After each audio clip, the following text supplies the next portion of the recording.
Para que se estabeleça uma análise honesta sobre o estado da indústria automotiva em 2026, é necessário iniciar pelo desmonte de uma premissa equivocada que persiste há aproximadamente 140 anos.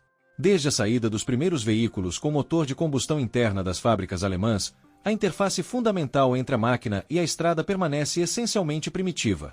A percepção de progresso foi sustentada por marcas como Mercedes-Benz, Bentley e Rolls-Royce, que adotaram terminologias de marketing sofisticadas, como controle mágico da carroceria ou direção ativa. Contudo, ao remover os elementos estéticos, couro, madeira e isolamento acústico, e observar apenas a engenharia mecânica, encontra-se um sistema funcionalmente equivalente ao de uma carruagem vitoriana puxada por cavalos. Trata-se de um sistema passivo, uma mola de aço responsável por sustentar o peso do veículo e um tubo preenchido com óleo, o amortecedor, cuja função é impedir a oscilação contínua da mola. Esse arranjo é, por definição, um compromisso baseado em uma limitação estrutural. Ele opera segundo o princípio da reação. A roda precisa primeiro encontrar uma imperfeição na superfície da estrada. Somente após esse impacto o fluido é forçado a se mover, gerando pressão ao ser empurrado através de válvulas restritivas. Esse processo introduz um problema clássico da física conhecido como esterese.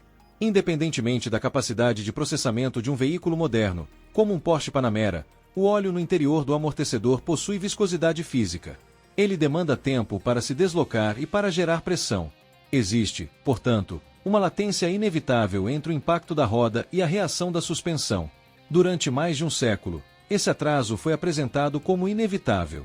Sustentou-se a ideia de que a relação entre conforto ao rodar e precisão direcional constituía uma lei imutável da física.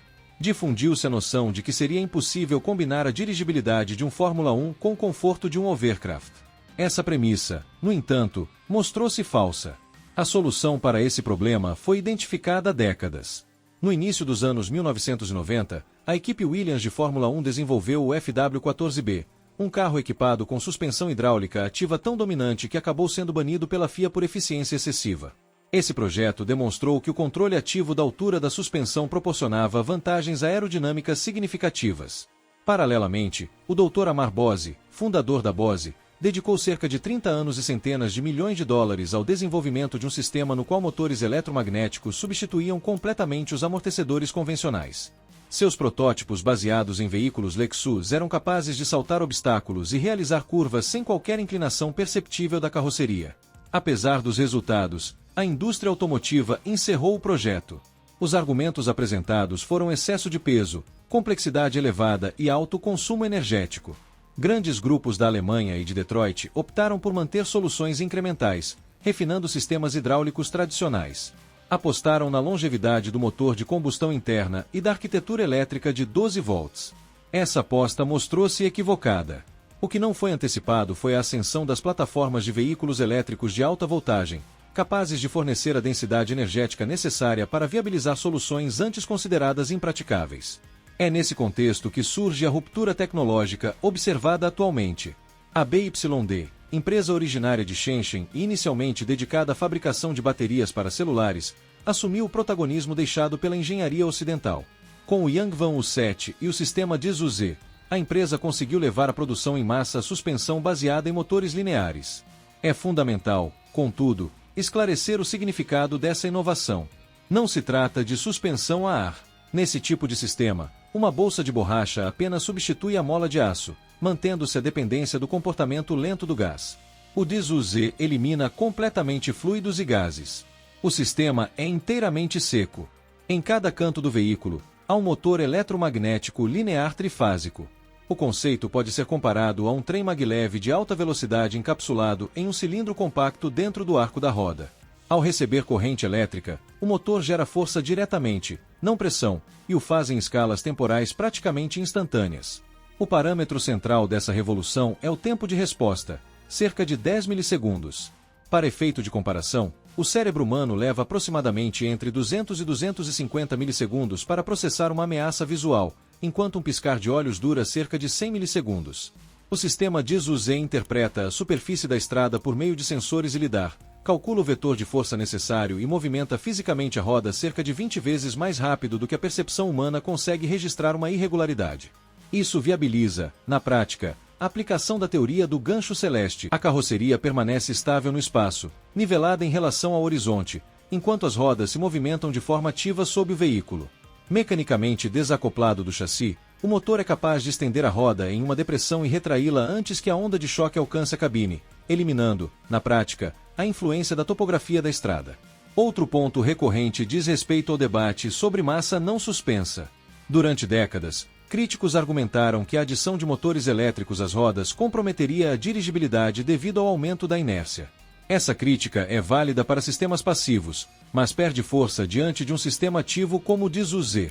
O motor possui potência suficiente para gerenciar a própria massa, podendo acelerar a roda para baixo a velocidades superiores à da gravidade, 9,81 metros por segundo ao quadrado. Com isso, força o pneu contra o asfalto, gerando aderência mecânica adicional.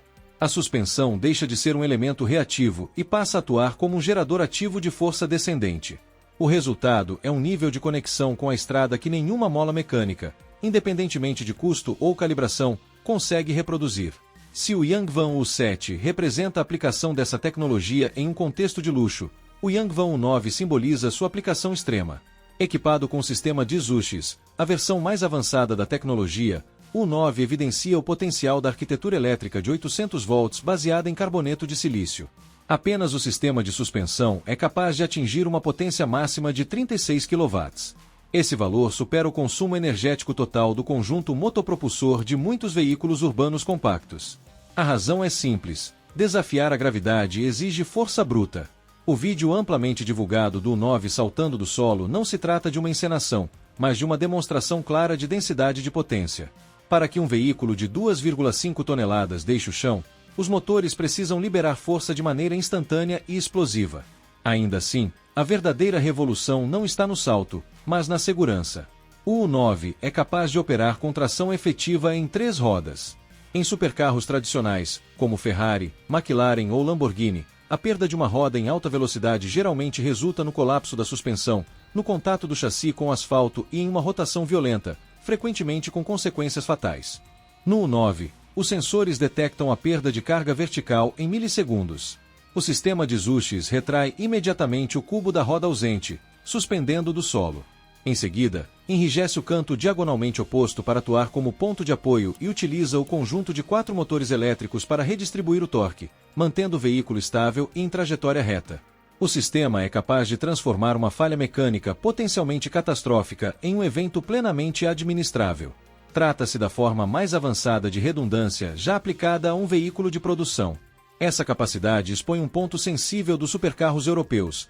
A chamada sensação analógica não representa refinamento técnico, mas, na prática, a ausência de sistemas avançados de segurança ativa. A comparação com os concorrentes europeus é contundente. A diferença de abordagem é radical. Enquanto os operam com incrementos, a BYD introduz uma ruptura tecnológica de outra ordem. Há ainda um terceiro pilar nesse ecossistema tecnológico, o sistema DIS-USP, presente no Yangvan U8. Diferentemente do sistema ZX, que utiliza motores lineares para máxima velocidade de resposta, o DIS-USP recorre à hidráulica para alcançar elevados níveis de força e deslocamento. Essa solução rivaliza com os mais avançados veículos off-road da Land Rover e da Toyota e, em diversos aspectos, o supera em funcionalidade. Trata-se do primeiro sistema inteligente de controle hidráulico de carroceria do mundo com atuação simultânea em 3 eixos. O conjunto dispensa barras estabilizadoras mecânicas tradicionais. Em seu lugar, as câmaras hidráulicas são interligadas ao longo dos eixos. Em uso rodoviário, as válvulas se fecham, aumentando a rigidez do veículo em até 200% e eliminando a oscilação típica de SUVs de grande porte. Fora de estrada, as válvulas se abrem, permitindo até 150 mm de articulação independente por roda. A sofisticação do sistema se revela, sobretudo, em sua utilidade prática. As bombas hidráulicas possuem potência suficiente para permitir ao U8 operar em modo de flutuação de emergência. Em situações de alagamento, o veículo sela a carroceria, fecha as entradas de ar, eleva a suspensão ao máximo para reduzir o arrasto e utiliza a rotação das rodas para se locomover como uma embarcação. O veículo também é capaz de girar em torno do próprio eixo, de forma semelhante a um tanque, graças à estabilização ativa do chassi enquanto os motores elétricos giram em sentidos opostos. Em aplicações ainda mais cotidianas, como um pneu furado em ambiente remoto, a suspensão consegue elevar a roda danificada o suficiente para permitir a troca sem o uso de macaco. O próprio veículo executa a elevação, de forma autônoma. Esse tipo de funcionalidade transcende o luxo e se enquadra como engenharia voltada à sobrevivência. Outro aspecto central dessa transformação está na termodinâmica. Historicamente, a suspensão sempre foi um sistema parasita. Amortecedores convencionais dissipam a energia cinética do movimento vertical em forma de calor, aquecendo o fluido interno e liberando essa energia para o ambiente. Os sistemas DSU-Z e DSU-X operam de maneira fundamentalmente distinta. Por utilizarem motores eletromagnéticos, compostos por ímãs em movimento dentro de bobinas, cada irregularidade da estrada induz a geração de corrente elétrica. Em superfícies irregulares, a suspensão passa a captar energia e devolvê-la à bateria de alta voltagem. Esse conceito, conhecido como amortecimento regenerativo, não substitui o carregamento convencional, mas compensa parte do consumo energético do próprio sistema. As imperfeições da infraestrutura passam a contribuir para a autonomia do veículo, fechando o ciclo energético e solucionando o problema de eficiência que inviabilizou, nos anos 1990, o projeto original de suspensão eletromagnética desenvolvido por Amar Bose. O veículo passa a operar de forma simbiótica com a superfície da estrada. Quanto pior o pavimento, maior o potencial de recuperação de energia. Esse nível de integração simplesmente não era viável em veículos com motor de combustão interna. Com isso, encerra-se a era do chamado guru da otimização de chassis. Durante décadas, marcas como Lotus, BMW M e Porsche dependeram da experiência de engenheiros especializados que testavam exaustivamente molas, buchas e geometrias para alcançar um equilíbrio ideal entre conforto e desempenho. Esse processo, muitas vezes artesanal, é tornado obsoleto. Com o DSUs, a sensação ao dirigir passa a ser definida por software. Rigidez, resposta e comportamento dinâmico tornam-se parâmetros ajustáveis por código. Isso permite atualizações remotas via software OTA. Um veículo pode receber um modo de pista que simula a rigidez de um GT3 ou, alternativamente, um modo conforto que reproduz a suavidade de um Cadillac da década de 1970. O hardware permanece o mesmo, o comportamento muda por meio de dados. A essência do automóvel migra do metal para o silício, possibilitando que a BYD refine continuamente o comportamento dinâmico com base em dados reais de uso. Esse cenário define a realidade de 2026. A era da excelência puramente mecânica chegou ao fim. Inicia-se a era do veículo definido por software. Durante muito tempo, a indústria ocidental sustentou a ideia de que a China apenas copiava tecnologias existentes e que seus veículos seriam sempre opções mais baratas, com dinâmica inferior. O sistema DSUs demonstra que essa percepção não se sustenta mais. A BYD não apenas alcançou os concorrentes tradicionais, como introduziu uma tecnologia que torna obsoleta grande parte da herança da engenharia de chassis europeia. Para o consumidor global, a questão deixa de ser se um automóvel chinês é bom o suficiente. A pergunta passa a ser por que pagar mais por um veículo europeu que ainda utiliza conceitos de suspensão essencialmente herdados do século XIX. A estrada não se tornou mais simples. Foi a máquina que finalmente aprendeu a dominá-la. E você, o que pensa sobre isso? Deixe sua opinião nos comentários. Para continuar atualizado, veja o vídeo a seguir, tenho certeza que será perfeito para você.